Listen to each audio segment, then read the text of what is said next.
Kisah ini bermula pada zaman dahulu, di pesisir pantai utara Pulau Jawa, terdapat sebuah desa nelayan bernama Teluk Cikal.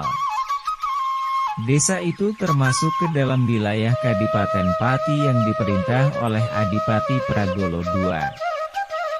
Kadipaten Pati merupakan salah satu wilayah taklukan dari Kesultanan Mataram yang dipimpin oleh Sultan Agung. Di Teluk Cikal, hidup seorang gadis anak nelayan bernama Roro Mendut. Ia seorang gadis yang cantik dan rupawan. Roro Mendut juga dikenal sebagai seorang gadis yang teguh pendirian. Ia tidak sungkan-sungkan menolak para lelaki yang datang melamarnya sebab ia sudah memiliki calon suami, yakni seorang pemuda desa yang tampan bernama Pranacitra, putra Nyai Singabarong, seorang saudagar kaya raya. Suatu hari, berita tentang kecantikan dan kemolekan Roro Mendut terdengar oleh Adipati Pragolo II. Penguasa Kadipaten Pati itu pun bermaksud menjadikannya sebagai selir. Sudah berkali-kali ia membujuknya, namun Roro Mendut tetap menolak. Merasa dikecewakan, Adipati Pragolo II mengutus beberapa pengawalnya untuk menculik Roro Mendut. Para pengawal itu tidak peduli dengan rengekan Roro Mendut. Mereka terus menyeret gadis itu naik ke kuda lalu membawanya ke keraton. Sebagai calon selir, Roro Mendut dipingit di dalam puri Kadipaten Pati di bawah asuhan seorang dayang bernama Ni Semangka dengan dibantu oleh seorang dayang yang lebih muda bernama Genduk Duku.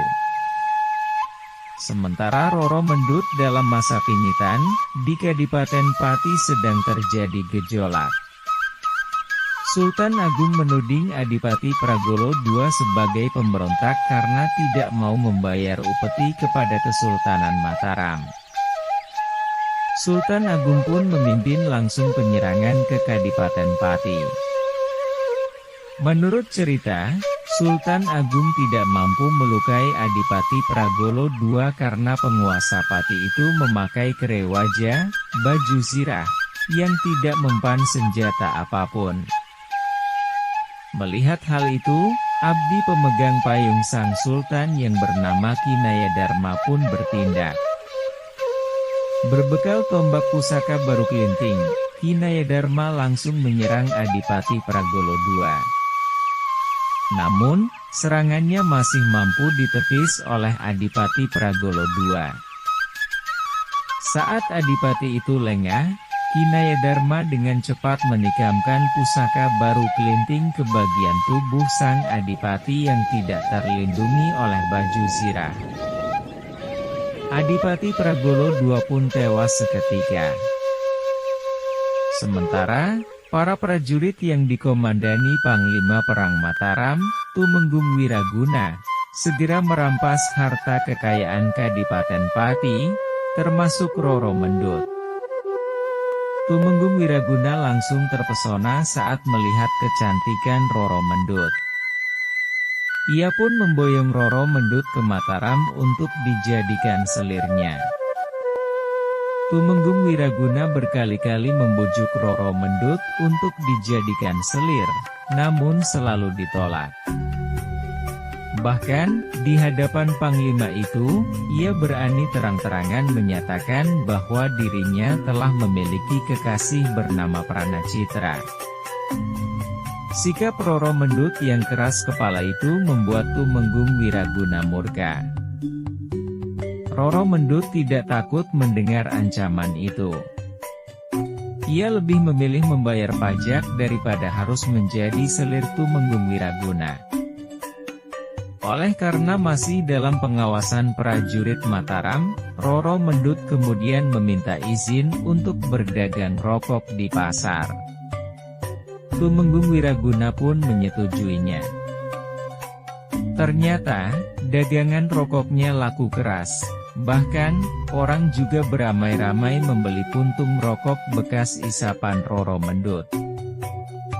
Suatu hari, Ketika sedang berjualan di pasar, Roro Mendut bertemu dengan Pranacitra yang sengaja datang mencari kekasihnya. Pranacitra berusaha mencari jalan untuk bisa melarikan Roro Mendut dari Mataram. Setiba di istana, Roro Mendut menceritakan perihal pertemuannya dengan Pranacitra kepada Putri Arumardi, salah seorang selir wiraguna, dengan harapan dapat membantunya keluar dari istana. Roro Mendut tahu persis bahwa Putri Arumardi tidak setuju jika wiraguna menambah selir lagi. Putri Arumardi dan selir wiraguna lainnya yang bernama Nyai Ajeng menyusun siasat untuk mengeluarkan Roro Mendut keluar dari istana. Bersama dengan Pranacitra, Roro Mendut berusaha untuk kembali ke kampung halamannya di Kadipaten Pati. Namun sungguh disayangkan, pelarian Roro Mendut dan Pranacitra diketahui oleh wiraguna.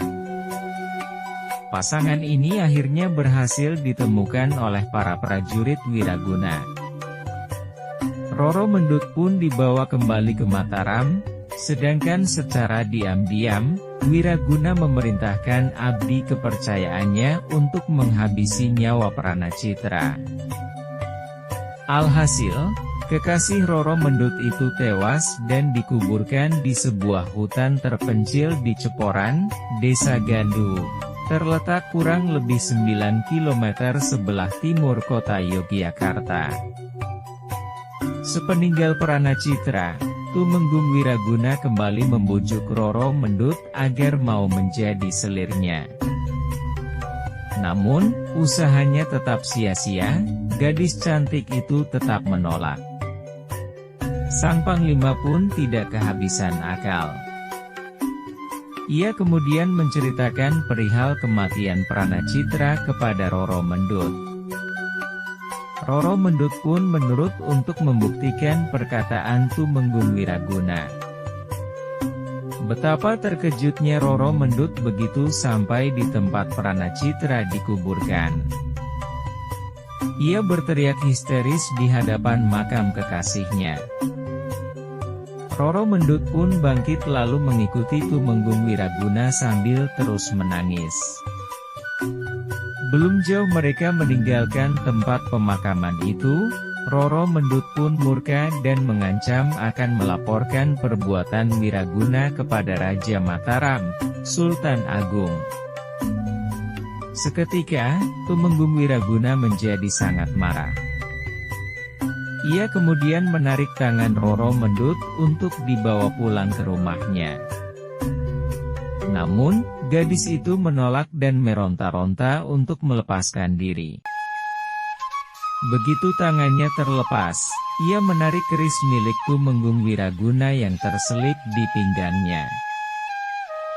Roro Mendut kemudian berlari menuju makam kekasihnya. Panglima itu pun berusaha mengejarnya. Namun, semuanya sudah terlambat. Roro Mendut telah menikam perutnya dengan keris yang dibawanya. Tubuhnya pun langsung roboh dan tewas di samping makam kekasihnya. Melihat peristiwa itu, Tumenggung Wiraguna merasa amat menyesal atas perbuatannya. Untuk menebus kesalahannya, Tumenggung Wiraguna menguburkan Roro Mendut satu liang dengan Pranacitra.